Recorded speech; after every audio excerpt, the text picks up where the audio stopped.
বিসমিল্লাহির রহমানির রহিম। আজকে আমরা বেন্ডিং মোমেন্ট এবং শেয়ার ফোর্স ডায়াগ্রামের উপর লাস্ট ক্লাস নিব। এখানে আজকে আমরা ডিফারেন্ট টাইপের অঙ্ক নিয়ে আলোচনা করব। ফার্স্ট অঙ্কে আমরা ইউনিফর্মলি ডিস্ট্রিবিউটেড লোড নিয়ে আমাদের এই অঙ্কটা। আচ্ছা, আমরা একটু ভ্যালু ফোর্সগুলা এবং ডাইমেনশনগুলো যদি দিকে একটু খেয়াল করি, তাহলে দেখতে পাচ্ছি যে ডিস্ট্রিবিউটেড লোডটা আছে ইউনিফর্ম, এটা 2 কিলোনিউটন পার মিটার, 3 আর 9, তার মানে হচ্ছে 12 মিটার জুড়ে এই বিমের উপর কার্যকর হচ্ছে। এখানে একটা পয়েন্টেড লোড আছে, এটা 8 কিলোনিউটন, দেন হচ্ছে আমাদের 3 মিটার আর একটু লেন্থ আছে, এরপরে আমাদের বিমটা শেষ। যাই হোক, আচ্ছা, প্রথম যে কাজটা হচ্ছে সেটা হচ্ছে আমাদেরকে R1 এর ভ্যালুটা বের করতে হবে, এবং আমি আগে থেকে R1 এর ভ্যালুটা বের করছি। এই পয়েন্টে মোমেন্ট নিয়ে, এই পয়েন্টে মোমেন্ট অবশ্যই 0 হবে, কারণ আমাদের বিমটা স্ট্যাটিকভাবে ইকুয়ালিব্রিয়ামে আছে। So moment 0, summation of force any direction 0 হবে। সো সেখান থেকে আমি যে ভ্যালুটা পাইছি সেটা হচ্ছে 20। ওকে, যেহেতু এটা ইউনিফর্মলি ডিস্ট্রিবিউটেড লোড, যার কারণে এদের শেয়ার ফোর্স ডায়াগ্রাম আঁকার জন্য আমাকে আলাদা করে ইকুয়েশন বের করে সলভ করার দরকার নেই, আমি সরাসরি সলভ করতে পারবো। সো প্রথমে আমাদের ইম্পর্টেন্ট পয়েন্টগুলোতে নিতে হবে 0, 3, 12, এরপর হচ্ছে 15। ওকে, আচ্ছা, এখন আসা যাক, আমরা যদি দেখতেছি জিরোতে আমাদের শেয়ার ফোর্স 0। সো 0 থেকে আমাদের শেয়ার ফোর্সের ডায়াগ্রামটা শুরু হবে আসলে। এরপরে আমরা 3 পর্যন্ত দেখব যে ইউনিফর্মলি লিনিয়ার আকারে আমাদের শেয়ার ফোর্সটা কমছে, ডিক্রিজ হয়েছে নিচের দিকে এই ফোর্সটার কারণে, এই ফোর্সটা। সো 3 মিটার পর্যন্ত, মানে 3 মিটারে আমরা যে শেয়ার ফোর্সটা পাবো সেটা হচ্ছে 2 গুণ 6, সো -6। সো এখানে আসলে আমরা পাচ্ছি -6। ওকে, এবং এটা অবশ্যই লিনিয়ারলি হবে কারণ ইউনিফর্মলি ডিস্ট্রিবিউটেড লোড। ওকে, এবার 3 আসার পরে আমরা দেখছি উপরের দিকে 20 কিলো নিউটন মানের একটা পয়েন্টেড ফোর্স আছে। সো উপরের দিকে আমরা 20 উঠে যাব সোজা, এটুকের ভ্যালুটা হবে 20, বাট উপরের দিকে আমরা পাবো 14, কারণ নিচের দিকে 6 আমাদের খরচ হয়ে গেছে। ওকে, দেন পরবর্তী 9 মিটার দূরত্ব অর্থাৎ 3 থেকে 12 পর্যন্ত এগেইন ইউনিফর্ম ডিস্ট্রিবিউটেড লোড কাজ করতেছে। সো 9 মিটার ডিস্টেন্স জুড়ে 2 কিলোনিউটন পার মিটারে কাজ করবে, তার মানে হচ্ছে আরও 18 কমে যাবে। যদি আরও 18 কমে যায় তাহলে 12তে গেলে আমরা পাবো -4। সো এটাকে আমরা -4 লিখতেছি, এবং -4 পয়েন্টটা হচ্ছে এটা।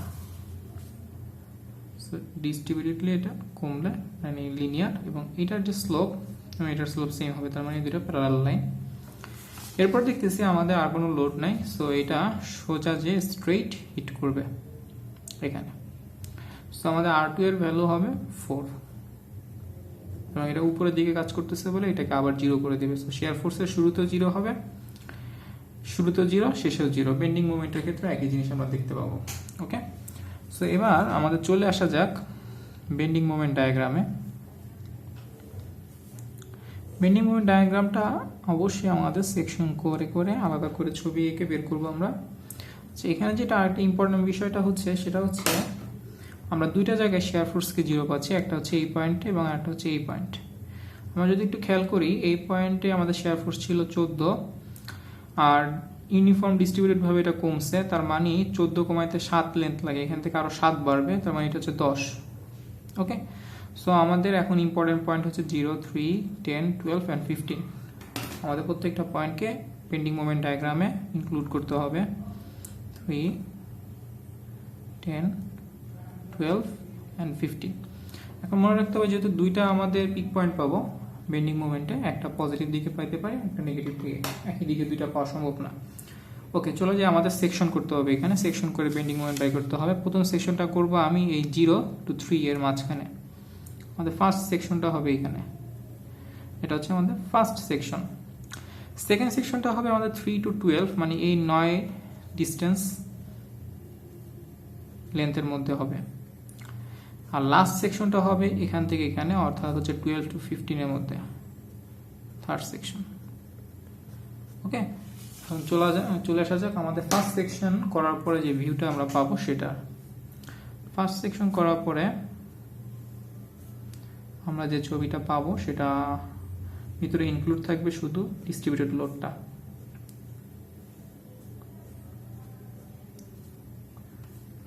ওকে, এবং অবশ্যই একটা রেজিস্টিভ ফোর্স থাকবে, শেয়ার রেজিস্টিভ ফোর্স। এর লেন্থ হবে এক্স, কারণ এটা 0 থেকে 3 ভিতরে যে কোনো জায়গায় হবে। এটা 2 কিলো নিউটন পার মিটার। ওকে, চলে আসা যাক আমরা এখন বেন্ডিং মোমেন্টটা ক্যালকুলেট করব।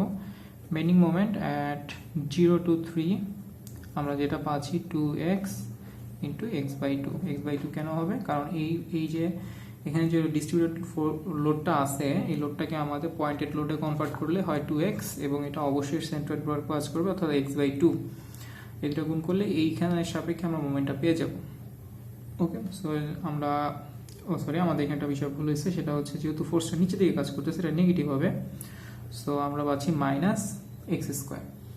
ওকে, সো আমরা যদি এখন বাউন্ডারি কন্ডিশনটা দেই, অর্থাৎ বেন্ডিং মোমেন্ট x = 0 তে আমরা পাবো 0, আর বেন্ডিং মোমেন্ট অ্যাট x = 3 তে আমরা পাবো -9। এখন যদি এটা খেয়াল করি, এটা স্কোয়ার প্যারাবোলিক ভাবে কমবে, এবং যেহেতু এটা নেগেটিভ সাইন আছে, সো এটা এই টাইপের প্যারাবোলাটাকে ফলো করবে, নট এটা না, এটাকে ফলো করবে। সো আমাদের এখানে 9 হবে, -9 3 তে, এটা এইভাবে কমবে। ওকে, এবার দ্বিতীয় সেকশনে আমরা চলে যাই। দ্বিতীয় সেকশন বলতেছে আমাদের দ্বিতীয় সেকশন জাস্ট একটা পয়েন্টেড লোড, এই লোডটা ইনক্লুড হবে, আর কোনো কিছু ইনক্লুড হবে না। সো আমরা ছবি যদি আঁকি, আমাদের ডিস্ট্রিবিউটেড লোডটা শেষ হবে না, খেয়াল রাখতে হবে এই বিষয়টা। একটা পয়েন্টেড লোড ইনক্লুড হবে। আমরা যদি ডাইমেনশনগুলো দিই, এটা হচ্ছে 3,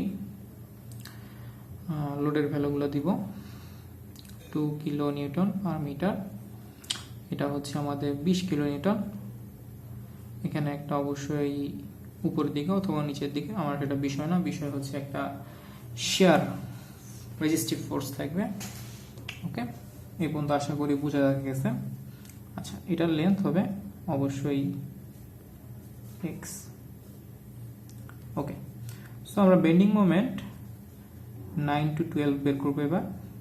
সেটার জন্য এটার মতো হুবহু একই জিনিস থাকবে, জাস্ট পয়েন্টেড লোডটা ইনক্লুড হবে। সো -x² থাকতেছে, পয়েন্টেড লোড হিসেবে প্লাস হবে, কারণ এটা উপরের দিকে আছে, 20 ইন্টু x - 3 হবে, বুঝছি ইনশাল্লাহ। আচ্ছা, সেখান থেকে যদি আমরা একটু এটাকে ইজি, সো সেকশন 3 তে আমাদের যে লোডগুলো থাকবে সেগুলো আমি প্রথমে আঁকবো।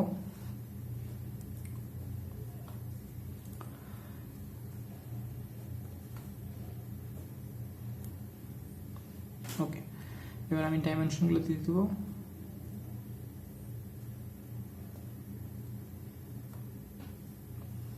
এই ফোর্সটা 8 কিলো নিউটন ছিল, এটা 2 কিলো নিউটন পার মিটারে, এটা হচ্ছে আমাদের 20 কিলো নিউটন, আর এখানে অবশ্যই শেয়ার রেজিস্টিভ ফোর্স ভিআর কাজ করবে। সো টোটাল লেন্থটা আমরা x ধরে নেব, তাহলে আমাদের বেন্ডিং মোমেন্ট ক্যালকুলেশন শেষ হয়ে যাবে এখানে। সো বেন্ডিং মোমেন্ট হচ্ছে এবার 12 to 15। ওকে, 12 to 15 আমরা যে বেন্ডিং মোমেন্টটা পাবো সেটা হচ্ছে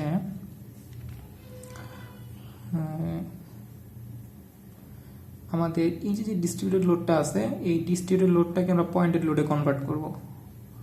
সো ডিস্ট্রিবিউটেড লোডটা হচ্ছে 2 ইন্টু 12 লোডের ভ্যালু, এটাকে পয়েন্টেড লোড কনভার্ট করা হলে এই যে এটা সেন্ট্রয়েড বরাবর কাজ করবে, যেহেতু 12 সেন্ট্রয়েড অবশ্যই 6 হবে, সো এটা অবশ্যই হবে x - 6, এবং এটা নেগেটিভ হবে, সো x - 6, এটা হবে নেগেটিভ। ওকে, সো এরপরে যেটা আছে সেটা হচ্ছে প্লাস 20 x - 3, আর এটার জন্য আমরা নেগেটিভে আসবে আবার 8 x - 12। সো এখান থেকে আমরা যেটা পাচ্ছি সলভ করলে -12 x প্লাস 180। সো এখান থেকে আমরা যদি বাউন্ডারি কন্ডিশনে ভ্যালুটা বের করি 12 আমরা পাবো 36, আগের মতোই এই ভ্যালুটাই পাবো।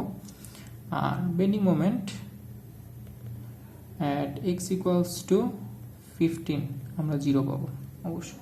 সো এটা নেগেটিভ স্লপ বিশিষ্ট স্ট্রেট লাইন হবে, সেটা স্ট্রেইটভাবে হিট করবে এখানে। আচ্ছা, আশা করি। সো আজকের প্রথম অঙ্ক হচ্ছে এটা। আসলাম আজকের দ্বিতীয় অঙ্কে। প্রথমে আমাদের যে কাজটা করতে হবে সেটা হচ্ছে R1 এর ভ্যালুটা বের করতে হবে। এটা একটু ক্রিটিক্যাল টাইপের অঙ্ক, যারা একটু ক্রিটিক্যাল টাইপের অঙ্ক করতে পছন্দ করে তাদের জন্য আসলে আমি এটা করতেছি এখানে। সেটা হচ্ছে এখানে যদি একটু খেয়াল করি, আমি যদি এই বিমটাকে এখানে সেকশন করি তাহলে এটার এই পাশ আর এই পাশ হচ্ছে সিমেট্রি হবে। সো আসলে আমরা এক পাশ অর্থাৎ এই পর্যন্ত 0 থেকে 3, এই 3 পর্যন্ত আসলে শেয়ার ফোর্স বা বেন্ডিং মোমেন্ট ডায়াগ্রামটা আঁকবো, বাকিটা এটা জাস্ট প্রতিচ্ছবি হবে, আর কিছুই না। ওকে, আচ্ছা, এটা যেহেতু একটা অবশ্যই ডিস্ট্রিবিউটেড লোড, পার্ট হচ্ছে ইউনিফর্ম না। আচ্ছা, যাই হোক, তাহলে আমরা প্রথমে R1 এর ভ্যালুটা বের করে নিই। আমরা একটু যদি খেয়াল করি এটা অবশ্যই R1 এবং R2 এর ভ্যালুটা সমান হবে। আমাদের যে ত্রিভুজটা আছে একটু যদি খেয়াল করি, ত্রিভুজটা এই যে ত্রিভুজ 0.5 ভূমি হচ্ছে 3, উচ্চতা হচ্ছে 20, আর এই ত্রিভুজ হচ্ছে সিমেট্রি, সাথে আমি 2 গুণ করব। 2 গুণ করলে যেটা পাচ্ছি ভ্যালু 60 কিলোনিউটন হচ্ছে, দুজনের মতো ভাগ হয়ে যাবে। R1 এবং R2 এর মধ্যে 60 কিলোনিউটন ভাগ হয়ে যাবে। সো এটা হচ্ছে 30 হবে অবশ্যই, 30 কিলোনিউটন। ওকে, আচ্ছা, এবার আমরা চলে যাই। যেহেতু এটা অবশ্যই যে ডিস্ট্রিবিউটেড লোড বা ডিসকন্টিনিউয়াস, সো এখানে অবশ্যই আমাদের সেকশন করে শেয়ার ফোর্সটা বের করতে হবে। প্রথমে আমরা শেয়ার ফোর্সের ডায়াগ্রামটা এখানে, আর ইম্পর্টেন্ট পয়েন্ট হচ্ছে 0 আর 3 আর লাস্ট পয়েন্ট 6। এইটুকে হচ্ছে এইটুকের সিমেট্রি হবে। আচ্ছা, দেখা যায় আমরা একটা সেকশন করে অঙ্কটা করে ফেলতে পারবো। ফার্স্ট সেকশন এবং একটাই সেকশন হবে এখানে, এটা হচ্ছে এটা। এই সেকশনে আমরা যেগুলো পাচ্ছি লোডগুলো প্রথমে এঁকে নিই।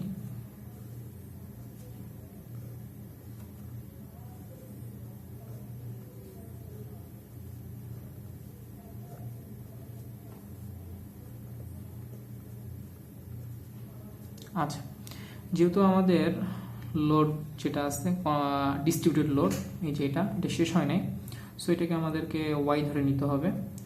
আর ওয়াই ধরে নেওয়া মানে হচ্ছে আমাদের এই স্ট্রেট লাইনটার ইকুয়েশন বের করতে হবে।